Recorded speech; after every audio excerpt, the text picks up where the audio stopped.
Hi guys, welcome back to my channel. Today we will learn how to pass general entries. General entry सीखने से पहले ना हमें कुछ बेसिक कॉन्सेप्ट्स है वो क्लियर कर लेते हैं। आपको पता है पूरी जो अकाउंटिंग है ना वो डबल एंट्री सिस्टम पे बेस्ड है। बट ये डबल एंट्री सिस्टम होता क्या है? डबल एंट्री सिस्टम क्या कहता है? Every transaction has two fold aspects, debit and credit. थोड़ा आसान भाषा में समझते हैं। सपोज़ कीजिए आपने 20,000 का एक मोबाइल फ़ोन परचेज़ किया। आपके पास क्या है, मोबाइल फ़ोन आ रहा है और कैश जा रहा है, मतलब एक चीज़ आती है और एक चीज़ जाती है। बट आने और जाने से उसको अकाउंटिंग में रिकॉर्ड नहीं कर सकते हैं। तो अकाउंटिंग की लैंग्वेज में हम उसे डेबिट और क्रेडिट से रिकॉर्ड करते हैं। बट कौन से अकाउंट को डेबिट करना है और कौन से को क्रेडिट, ये कैसे पता चलेगा? ओके, तो इसके लिए अकाउंट्स में 3 सिंपल रूल्स है जिसे हम क्या बोलते हैं? Golden rules of accounting. Golden rules of accounting, ये golden rules of accounting types of accounts पे बेस्ड है। अगर किसी ने मेरा प्रीवियस लेक्चर नहीं देखा है तो पहले जाकर उसे चेक कर लीजिए, लिंक डिस्क्रिप्शन बॉक्स में मैंने दिया हुआ है। ओके, सो यहाँ पर मैं आपको गोल्डन रूल ऑफ अकाउंटिंग समझाने से पहले वाले वीडियो का कुछ रिवीजन कर लेते हैं। मैंने यहाँ पे कुछ ट्रांजैक्शंस दिए हैं, आपको बताना है कौन सा अकाउंट इन्वॉल्व है और उसका नेचर क्या है। ओके, जैसे आपको पता है सबसे पहले कोई बिज़नेस स्टार्ट करने के लिए क्या चाहिए होता है? पैसा। तो जो ओनर का अकाउंट होता है उसको अकाउंटिंग की लैंग्वेज में हम कैपिटल अकाउंट बोलते हैं। ओके, तो यहाँ पे क्या किया, ओनर ने 5 लाख बिज़नेस में लगाए तो बिज़नेस के बैंक अकाउंट में डाल दिया उसने 5 लाख। तो अब इसमें आप मुझे बताइए कौन कौन से अकाउंट्स इन्वॉल्व होंगे? एक तो कैपिटल अकाउंट होगा और दूसरा कौन सा होगा? बैंक में पैसा गया तो बैंक अकाउंट। वैसे ही ओनर ने क्या किया, शॉप रेंट पे लिया तो रेंट पे किया। अभी रेंट हमारा एक्सपेंस है तो कौन सा? रेंट अकाउंट हो गया एक, और क्या हो गया? बैंक पैसा पे किया। ओके, हमने फर्नीचर परचेज़ किया तो फर्नीचर अकाउंट हो जाएगा एंड दूसरा बैंक अकाउंट। वैसे ही गुड्स परचेज़ किया तो जब भी हम गुड परचेज़ करते हैं तो उसे परचेज़ अकाउंट में डालते हैं, तो हमारा एक परचेज़ अकाउंट हो गया और दूसरा पैसा गया तो बैंक हो गया। अगला देखते हैं, हमने गुड्स सेल किए तो वैसे ही हमारा सेल्स हो जाएगा, sales account and bank account. ऐसे सैलरी पे किया तो सैलरी अकाउंट और बैंक अकाउंट। ठीक है, यहाँ तक तो सब कुछ सिंपल था।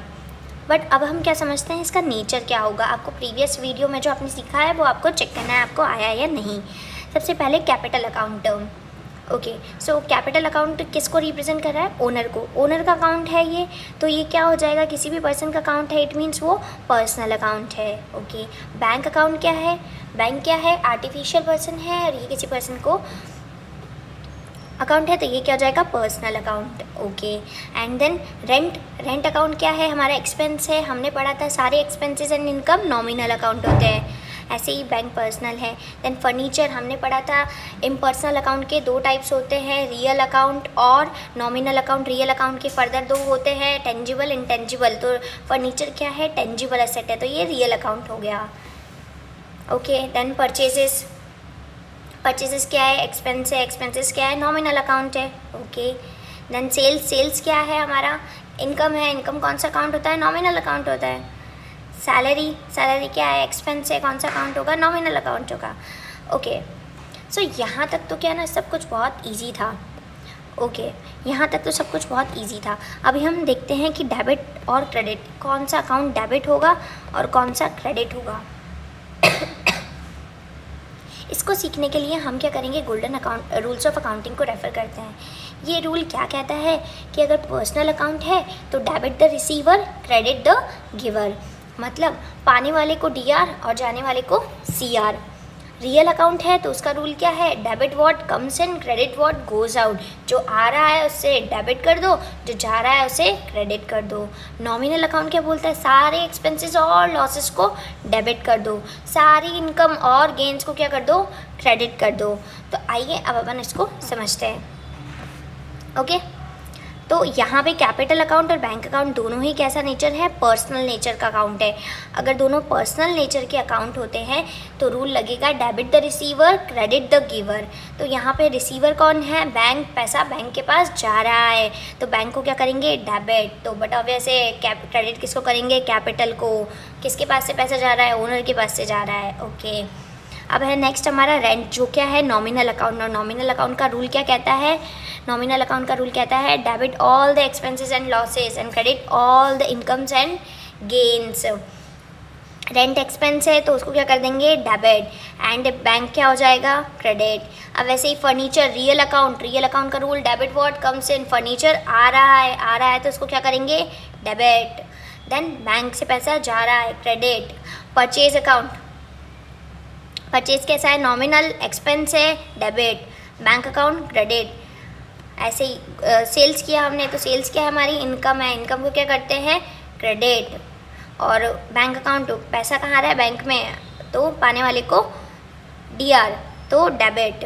सैलरी, पैसा जा रहा है, एक्सपेंस है, एक्सपेंस को डेबिट करेंगे। एंड देन बैंक से पैसा जा रहा है, किससे जा रहा है, बैंक से, क्रेडिट द गिवर, क्रेडिट। ठीक है, तो अब तो बहुत हमारा काम इजी हो गया क्योंकि हमें पता चल गया ये अकाउंट है, इसको हमें डेबिट करना है, इसको क्रेडिट करना है। तो जनरल का फॉर्मेट कुछ ऐसा होता है कि हम अकाउंट का नाम लिखते हैं यहाँ पे, जैसे XYZ अकाउंट है, उसको यहाँ पे डेबिट करते हैं, देन अमाउंट लिखते हैं, एंड 2 में हम अकाउंट का नाम लिखते हैं, देन उसको क्रेडिट करते हैं और उसके आगे अमाउंट लिख देते हैं। ठीक है, यहाँ पे जो भी रेस्पेक्टिव अमाउंट होगी आप उसको डाल देंगे। ओके, अब हम एंट्रीज पास करते हैं। हमें कैपिटल अकाउंट को क्या करना है, क्रेडिट करना है। कैपिटल अकाउंट को क्रेडिट करना है तो कैपिटल को क्रेडिट कर देंगे। बैंक अकाउंट में पैसा आ रहा है तो उसे डेबिट कर देंगे, bank account to capital account. वैसे ही शॉप रेंट ऑफ 20,000 पे, रेंट पे किया, रेंट एक्सपेंस से, एक्सपेंस को डेबिट करेंगे। एंड कहाँ से पैसा गया, बैंक से, तो बैंक को। फर्नीचर क्या है, रियल अकाउंट मतलब फर्नीचर आ रहा है तो उसको डेबिट करेंगे। और हमारे यहाँ से क्या जा रहा है, पैसा कौन दे रहा है, बैंक को क्रेडिट कर देंगे। देन हमने गुड्स परचेज़ किया, परचेज़ एक्सपेंस है, एक्सपेंस को डेबिट करते हैं, और पैसा जा रहा है तो उसको क्रेडिट करेंगे। सेल किया तो मतलब पैसा आ रहा है, किसके पास, बैंक के पास पैसा आ रहा है, बैंक अकाउंट को डेबिट कर देंगे। और क्या हो रहा है, इनकम हो रही है तो इनकम को क्रेडिट करते हैं। सैलरी पे किया, एक्सपेंस है, सैलरी अकाउंट को डेबिट करेंगे, और क्या करेंगे, हम बैंक को क्रेडिट कर देंगे। अभी है ना, एक सिंपल सा इसका चिट कोड है। हम जो असेट्स है ना, आप उसको ध्यान रखिएगा, असेट्स और लायबिलिटीज़। अगर लायबिलिटीज़ के बैलेंस को इंक्रीज़ करना है तो हम उन्हें क्रेडिट करते हैं, और एसेट के बैलेंस को इंक्रीज़ करना है तो हम उसे डेबिट करते हैं। और अगर हमें सेम डिक्रीज़ करना है तो हम इन्हें क्रेडिट करेंगे और लायबिलिटीज़ को डेबिट करेंगे। I hope you like this video. Thank you.